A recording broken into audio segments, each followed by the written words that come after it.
So, Nintendo, we've been hearing a lot of crazy stuff about them coming out as of late, of them going through their whole little things to like try and protect their IPs. And honestly, for the most part, a lot of us can really understand it. But in that same vein, though, it always comes up in some of the oddest ways possible how they kind of go about doing certain things to protect their IPs. Now, since 2021 has hit, 2021 has hit. A lot of companies have been changing up their policies. I should say, Capcom has changed their policies to basically go on to kind of say, hey, you can't use our music to kind of like, you can't just upload our music from our games and monetize it, which again, most people understand. And it's been going through this whole thing of like, if you have Nintendo or at least Capcom-esque stream like emotes, you can't use those anymore because it kind of infringes on their copyright and whatnot. So if you have yourself popping out a Hadouken, you can't do that anymore.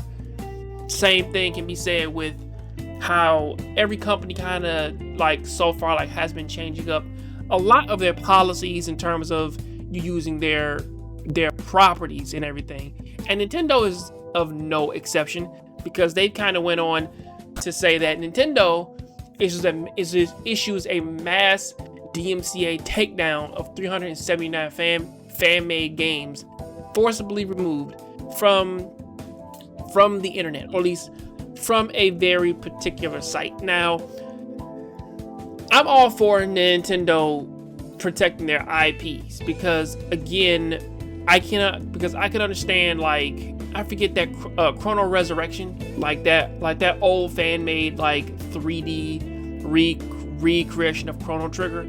I can understand that. Or some people kind of making fan-based Zelda games to sell them to make money.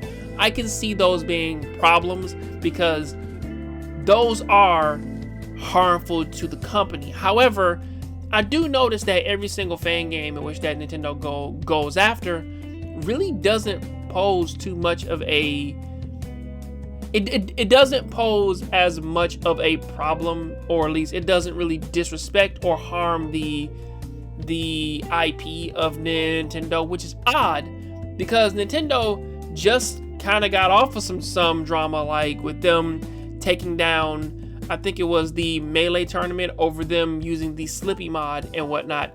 The thing like that lets Melee players play Super Smash Bros. Melee online, and it doesn't disrespect the